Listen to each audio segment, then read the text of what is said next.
Well, good evening, everybody. For a wee bit of a change, me and Dean have run out of ideas to talk about the witnesses. We haven't been out cart busting recently, and we thought we'd just actually change tact for this particular session, and just talk about something that gives us great joy, but both of us obviously is music and what our influences have been in turning into the people we are today. And obviously, we both consider ourselves to be musicians and songwriters, and we have been on and off performing together or writing stuff together for a considerable long length of time. So I'm going to go off first and talk about what influenced me to become a bass player, for instance. And the songs that influenced me in my particular style of playing the bass.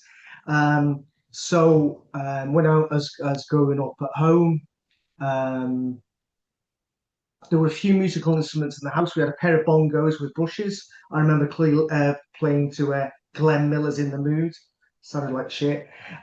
We had a piano with a few buff dumb notes in it. I could play chopsticks, but it was my brother who was seen as the more competent musician. So he had piano lessons, and he's still a better player of the piano than me today and can read music, a bit like my own son. I can't read music. And my mother was getting guitar lessons on a Spanish guitar. So we had these instruments in the house, and I could master none of them. I did buy my first guitar from I think it was Kay's catalog or something like that. It was a dodgy Stratocaster copy because I wanted to emulate the guitar solo in "Go Your Own Way" by Fleetwood Mac. Needless to say, the guitar turned up, the amp didn't, and so very shortly the guitar went back, and that could tail the end of that. So then, of course, as you're probably all aware, that I then met a guy called Timothy who was in Runcorn Congregation, and he introduced me a whole genre of music I didn't even know existed. It was, we could call it today as post-punk or alternative music. It was stuff you wouldn't hear on the radio. That's why I didn't know of it, because I couldn't hear it, because I did listen to Radio 1 at the time. So I hadn't heard all this music. And I went to see him, and he showed me this huge record collection of a load of bands I'd never heard of before. And then, obviously, in keeping with the style, he says that we should be a band because back then, this is like 1980. Everybody was forming a band out of punk. I think punk introduced the doors of people that if you don't have to be a competent musician to write a decent song. And Yes, so for us. uh, Yes, just like us, really. And he said to me, "We'll go and buy a bass." It was funny because we I had money. I was working at the time. We went and met in this in Frank Hesse's music shop in Liverpool. Whereupon he picked the bass would be good for me. It's a bit odd thing, but now is how would I know that I could even play a bass or had a musical ear? It was just stupid, but that's what you did back then. I'll teach you. And then we went round to his house, and I had to sit there for about an hour while he played this new bass of mine through his guitar amp, and then played all these sorts of Joy Division bass lines. And then obviously I said, "Well, I'll go." And he says, "What I want you to do is learn to play some of the basics." And luckily for me, that the band that we both would enjoy at the time with Joy Division in New Order, and none of them were really good musicians, apart from the drummer, who's even today is like a human drum machine. He's extraordinary. But Peter Hook, the bass player, he played the bass in a style of bass playing, and he made his bass sound more melodic. The reason why I say that is because back then the bass as an instrument never stood out for me at all because you could never hear it. I had like a little record player, but a Bush record player. It's just a treble. All you could hear was treble. You couldn't hear the bass. You couldn't hear the bass at all. It was absolutely crap. Or playing a little transistor radio or a wireless, if you're as old as me, you should call it wireless. Before now, of course, everybody thinks wireless is something to do with getting onto the internet. But back when I was growing up, the wireless was the thing that you got your music out of because you put batteries into it and that made it wireless. And of course, all it was a treble sound. There were very few songs I knew that I could recognize and say, oh, that instrument's called the bass. I never knew what the bass did in a band because you could never hear the bloody thing. A few songs like All Right Now, it starts off with the bass before the guitar comes. It's all drums, and then the singer starts singing, and then the bum bum bum bum before the guitar starts. That's the bass, and also the bass solo out of Brown Eyed Girl, the bass solo out of the Chain Fleetwood Mac. But there's very few songs which you then go, that's the bass. You just didn't know what it was because you didn't hear the bloody thing. And Peter Hook, ironically, played the bass in his way because he couldn't hear his bass. He used to go and rehearse with Joy Division. Stephen Morris is making a wall of sound behind him. Bernard's got a really loud guitar amp, and he couldn't hear himself. So instead of playing the bass up where the higher bits of it, he started playing it down here so he could hear himself. And then it was Ian Curtis out of Joy Division said, I really like that. And that is the sound of Joy Division, was all of a sudden that Pete Hook started playing this sort of melodic high bit, really low in the fretboard, and that's what defined the sound. So, of course, when I started to learn how to play the bass, I was learning all his lines. And the first line I ever learned was on this single here called Transmission, which, funny enough, was the very first Joy Division song I ever heard.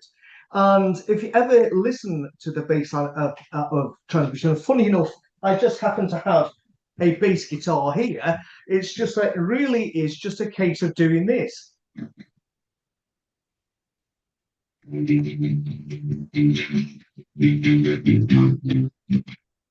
It's two notes, and that's all it is. It goes all the way through the song. And so from that, I just thought, flipping heck, I can do that, and which is what I did do. So, of course, from then on, I then started to plow through the Joy Division records. So the next one I was going through was Unknown Pleasures, one of the most iconic record sleeves ever. And again, it was dead easy, like New Dawn Fades, dead easy.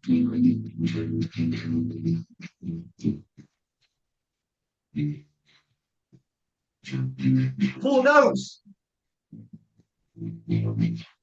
So, so the song or the 4 notes of Pete Hook doing that through.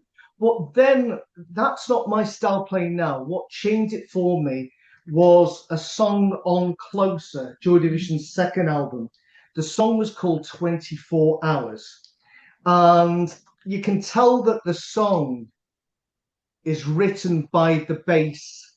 Okay, the guitar's doing very little. It's the bass which is playing the melodic bit all the way through this song, and I just couldn't understand where I was going wrong. So basically I was doing this, and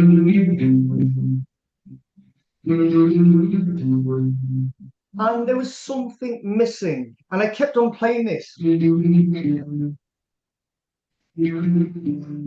I was saying to my mum, I was playing this in front of mum, saying, Mum, I don't know what I'm doing wrong here. I'm playing 24 hours. I'm playing the right notes. And she says, but there's something missing. There was this droning noise missing.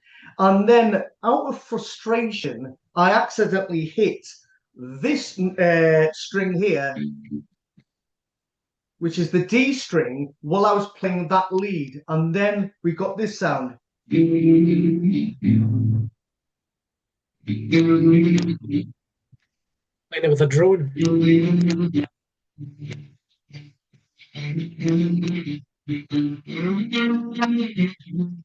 So in other words, that completely changed. Once I realized that I thought it was against the rules, when you picked a note on the bass, you wouldn't play an open string to make that sound. You know? And that changed because as soon as I heard that, then I started to incorporate when I started writing songs. so many more songs that would be driven by playing an open D string or an open A string as along with the melody, which is why we got songs that go like.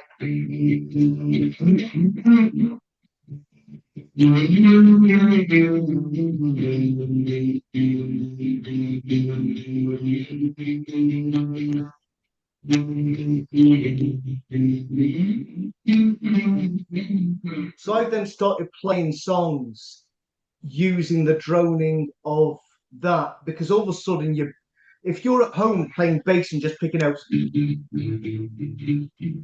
it's a bit crap. But if then all of a sudden you can start playing your bass and you're making an expansive sound, because the good thing about Peter Hook was, of course, he played his bass through a chorus pedal, and sometimes on a song called Everything's Gone Green, he played it through an echo chamber, a digital delay, and that all of a sudden it made the bass sound like the instrument you wanted it to be if you were playing at home alone on your own. And instead of just doing root notes, all of a sudden you're doing really interesting things.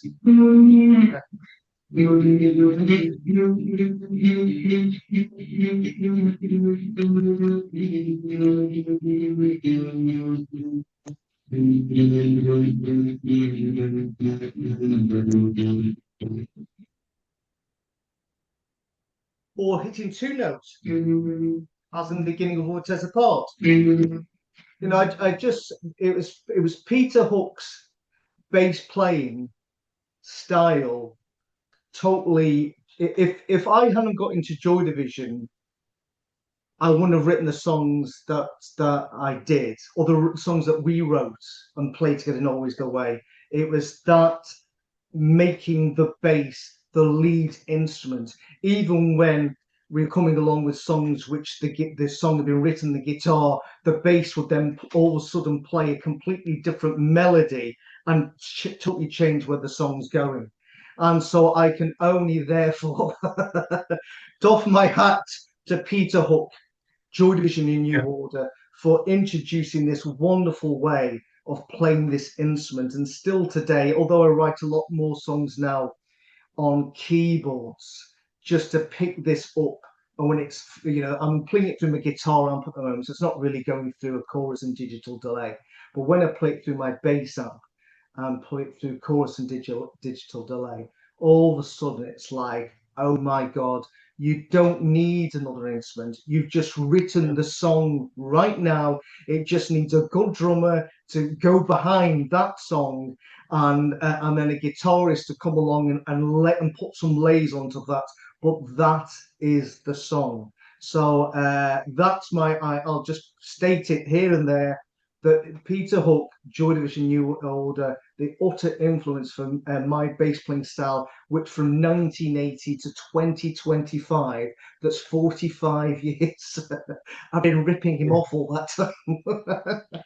It's funny now, because I'm saying ripping him off. He's actually stopped writing songs, because all he does is the back catalogue of Joy Division, New Order.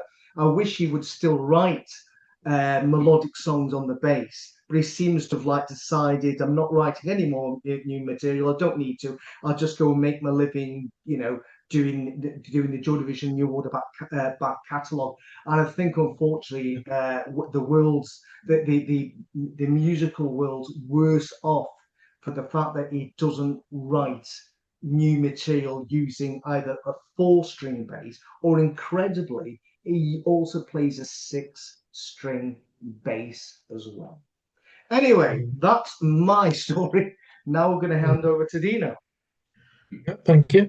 Well, I mean, I had remember hearing Love Will Tear Us Apart on the radio and thinking it was great, but that's all I ever heard until I met you. And when you were still down south, you used to send me tape cassettes of Joy Division songs, and that's when I really got into it. I used to go to bed at night and put the tape on and just lie in bed listening to Joy Division, which was great. Anyway, so my music career career. What am I talking about? Um, my influence started maybe when I know no career. Um, Started probably when I was about 8 or something. I got the Jungle Book soundtrack, the album for my Yeah, birthday, and I yeah, would I still had it. say to today that it's a great Yeah, soundtrack. King of the Swingers is yeah, yeah. probably great jazz. I mean, it was proper. I forget the name. It's somebody Primo was the sort of main band leader, but there were proper jazz musicians on that album, and just great music still to this day. But funnily enough, my drumming, I was self-taught, um, and I just kind of picked it up. My dad was a singer. He was a bit of a crooner, Perry Como type, and he used to sing in the house. And he bought himself a tape recorder, very early version. It was a good one, but very early on. And he used to sing in the house and record himself. And one day he was singing and recording, and we had this piece of furniture. It was actually a drinks cabinet built into it, one of these Right. great big solid wooden drinks cabinets. And in the center piece, it had a drop down um, drawer where inside it came. You opened it up, and inside it was a drinks cabinet, and the top kind of went away. But when it was closed up, because there was that space in between the wood, if you hit the wood, you get a lovely resonant sound off it like a drum. Yeah. So my dad would be singing, and one day I just started. It was "Hey Georgia" Brownie was singing, and I just started tapping away on this wooden top, and of course it got recorded. And All he right. took it to his mate. He was a musician, a saxophonist actually, and he listened to my dad singing, and he says, "Who's doing the drumming in the background?" And he says, "Well, that's my son. He was just tapping away." He says, "He's a drummer, right?" Right. So my dad told me that, and eventually he bought me from Woolworths a wee set of Woolworths bongo drums, and I used to just batter away on these wee bongo drums. And one of the first records I ever bought was actually Shawady Wadi, Hey Rock and Roll. You And admitted that. that's my guilty pleasure. But it was because it was a kind of nice solid beat to it, to the song, Right. and I could beat that out on the bongo drums. Oh. And so that's how I kind of started. They weren't tunable or anything, but it was just basically having something to hit with a resonant sound. And I can remember at school they were rehearsing for the end of year, the primary school end of year music concert. And my class, primary class, were going to sing a song, but they needed somebody to just hit a drum to keep the beat. And they went around the class and passed the drum around, and it was only me and one girl who were able to keep a beat. And coincidentally, we were both Italian. I don't know if that had anything to do with it, but so we ended up. My first gig was playing at the primary school and just playing this one drum, just keeping a beat. Um, then later on in secondary school, um, I used to just tap away on my desk. And I remember one time we were in a class. It was a young teacher who just couldn't keep order in the class, and everybody was carrying on. And while there was nothing being taught, I was just tapping away on my desk again because it's a nice resonant beat or sound coming off the wooden top and the space below it. So I'm just tapping away with my fingers, and she heard this tapping, and I think she must have thought, "I'm going to try and show the class that I mean business." So she pulled me out in front of the class and gave me three of the belt for making a noise. So I got Yeah, no. I got three of the belt for being a drummer at school for tapping on the desk. Wow. That's a bit like the way my music career went, actually.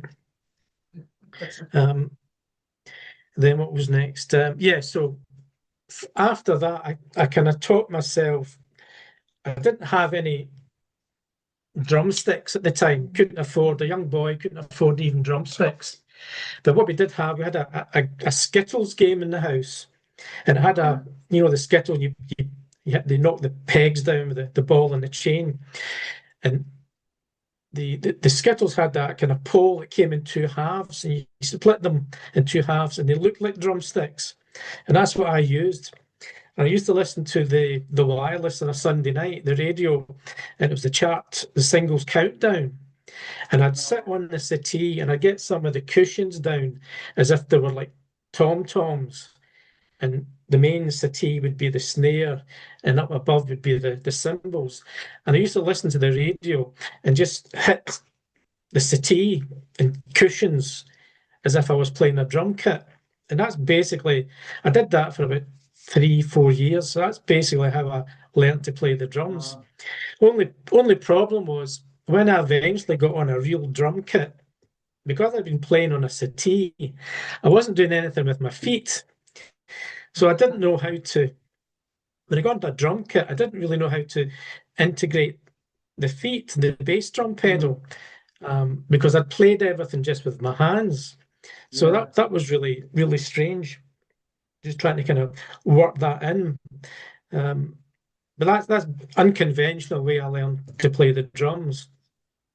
But kind of influences to talk about, again, maybe a wee bit of a guilty pleasure, but an album that I played when I was really young, I don't know what, early secondary school, and I played it all the time, and I just loved it, was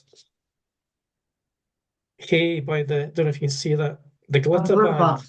Yeah. Now, obviously, they tried to change their name eventually to get away from the bad press of Gary Glitter, you know, his crimes. But basically, the Glitter Band were a bunch of session musicians who were recruited by the producer of the Gary Glitter records, a guy called Mike Leander. And Mike Leander was really the musical genius behind those Gary Glitter tracks. Because I have to admit, I loved Gary Glitter music, you know, not the man, but the music was great, and it still sounds great, to be honest. Yeah, you don't want to be in his gang, anymore. No. But the Glitter Band were basically recruited session musicians to play the tunes live. Because the producer, Mike Leander, wrote all the music. And I think on the first couple of records, he actually played the majority of the instruments, maybe not the drums, maybe he did, but he basically did all the music. But what I liked about the Glitter Band was the fact that it was a really kind of heavy beat, again, very pronounced beat. There was two drummers in the band, so it was double drums. Right? So one would play one beat and the other would play a complementary beat over the top. So something you wouldn't be able to get with just the one drummer.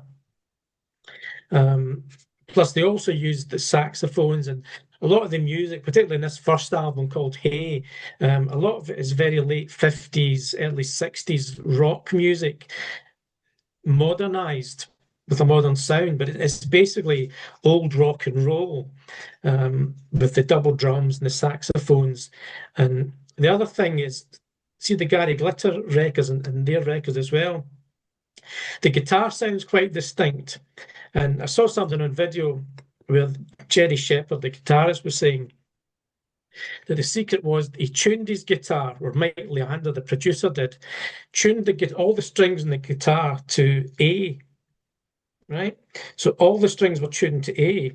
And then when he used the slide bottleneck, it's that gave that really distinctive guitar sound that it'd be hard to produce otherwise, you know. So very interesting band, and I mean, I loved this at the time. There's still a few songs on it, really worth listening to. But later albums that they did, really good, because as I say, they were very Beach Boys influenced. They wrote a lot of songs, and in fact, one of their albums, they sound a bit like the Average White Band later on. So really a guilty pleasure, but not really guilty. I still think they're a great band, but it was the double drums of the Glitter Band that I really liked, which leads me on to another. I wouldn't say he was an influence. This next one, not really an influence, but strangely enough, Adam Ant started off really as a punk. Um, Yeah. but again, his band was two drummers, right? Mm. And they talk about the kind of Burundi style drumming that they did, very distinctive drum beats on this. And you think also Marco McLaren's, what was that one? Bow, bow, wow.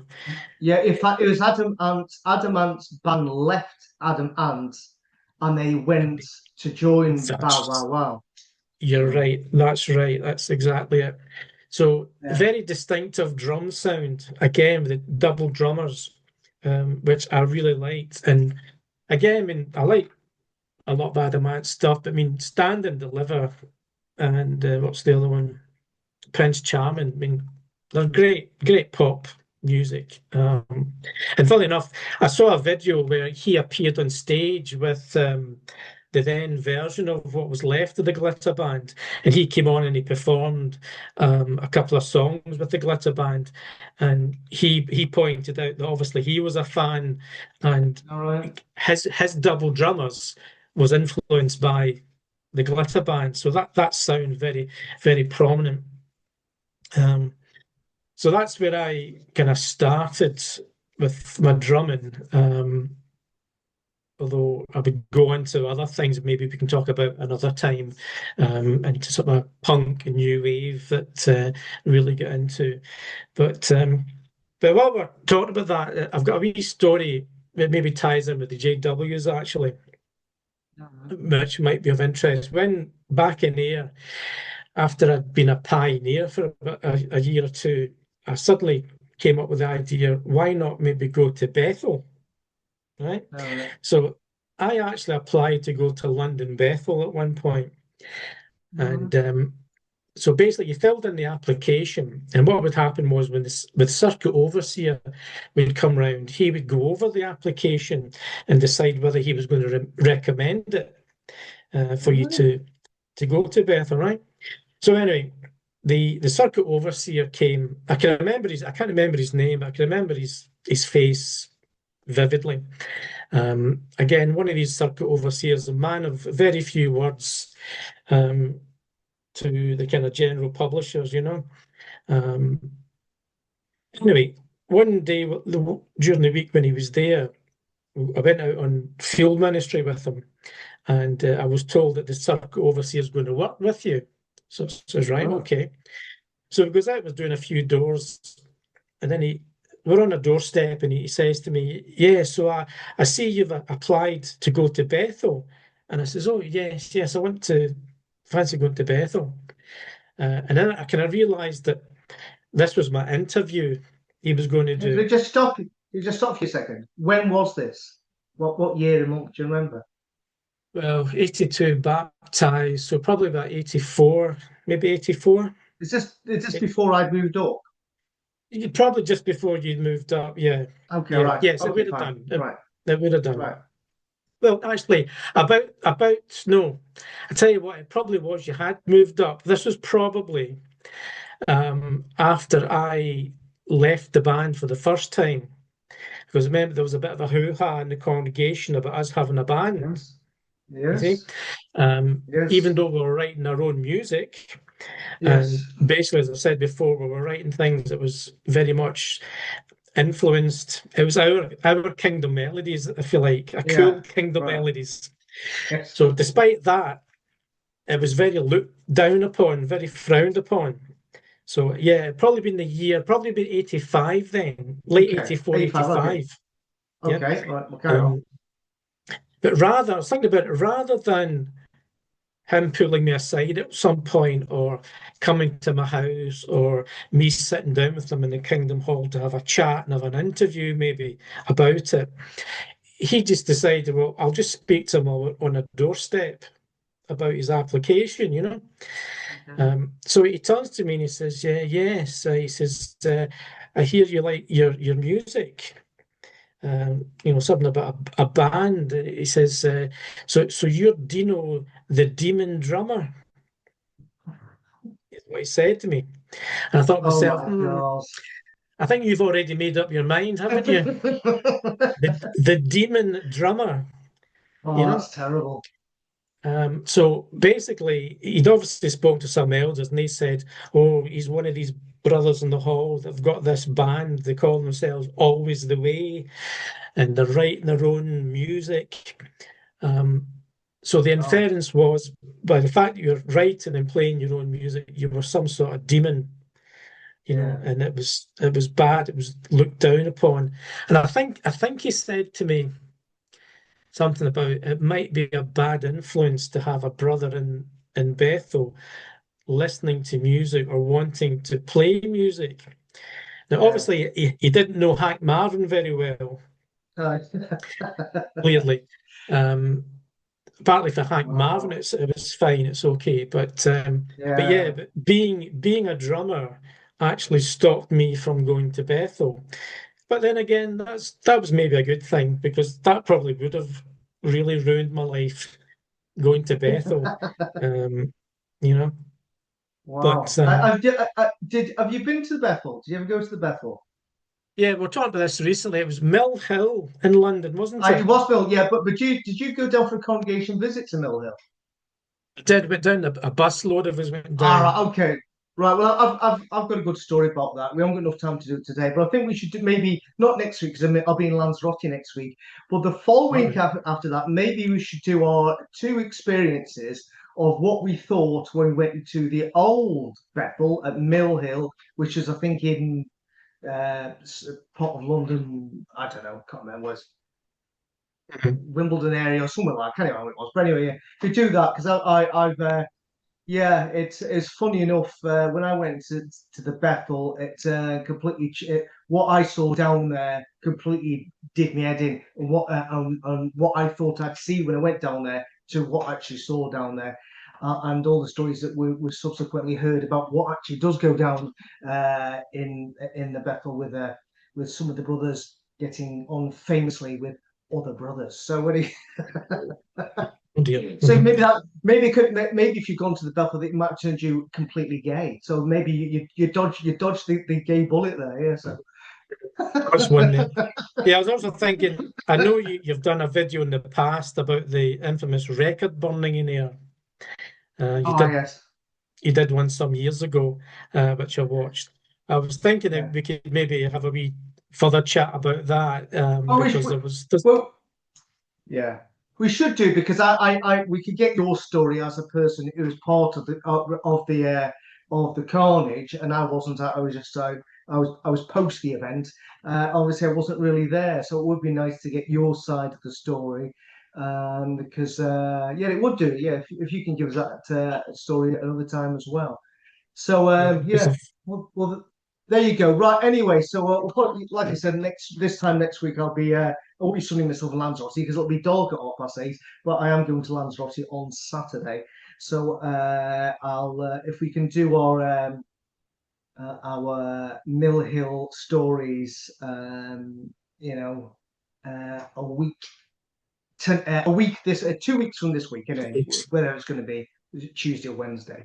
Well, anyway, well, yeah, that was interesting because I learned a few things there. Obviously, I didn't know obviously how you ended up being, what your influence of being drum and how you started off, um, finding the ability that you could hold a rhythm. Now it's based upon using two pins on the couch sort of thing. Extraordinary, it's just funny that and the funny thing to just finish on is that for all those out there who are not a musician, I can tell you that everybody in a band who isn't a drummer always wanted to be the drummer. Absolutely true. It's absolutely true because when you see, you've got your one instrument and you're looking at the guy standing there with a whole array of different, percussion instruments, and you're just thinking, oh my God, and I'm just doing this, but this guy here is he's doing something on his right foot, something different on his left foot, and these are doing things. You're thinking, how does that happen? I can do that. And my father told me the story once when he used to go to a lot of working men's clubs. And during the intermission, with a bit of Dutch courage in him, he thought he'd go and have a go with the drums that were set up there, thinking, well, if he can do it, I can do it. And he came back and said he was shit. So it just shows that I think to be a drummer is one of the most understated parts of being in a band, because as I found out myself when I started trying to learn the drums, it is the most difficult instrument to try and master.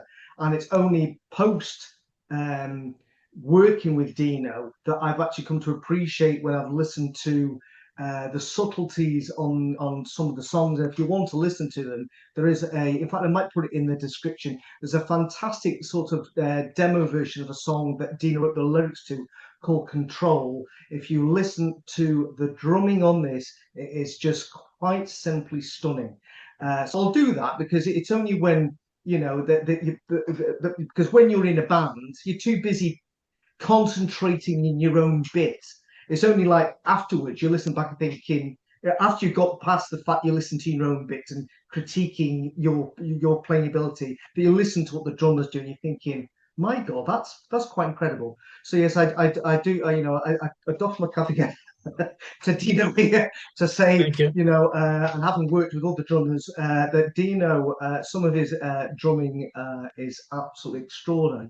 And I will put up the link for Control, that so everybody else who wants to listen to Dino's technique can listen to it on this himself. Okay. Thank you. Right. Great Anyway, stuff. Enjoyed we'll wrap that. it up. Yeah, that was good. I actually only thought I was actually going to demonstrate. I was going to sort of mouth the bass lines. I'm thinking I haven't picked up the bass for ages. To be fair, you could tell, But anyway, I just thought I'd demonstrate that, so hopefully people got a little bit of an idea there. Right, Dino. We'll wrap it up. It's time for me to say goodbye, Dino, and it's time for you to say Goodbye, Dino. goodbye, See you Dino. next time. See you later. Bye bye. It's always the way. Always the way.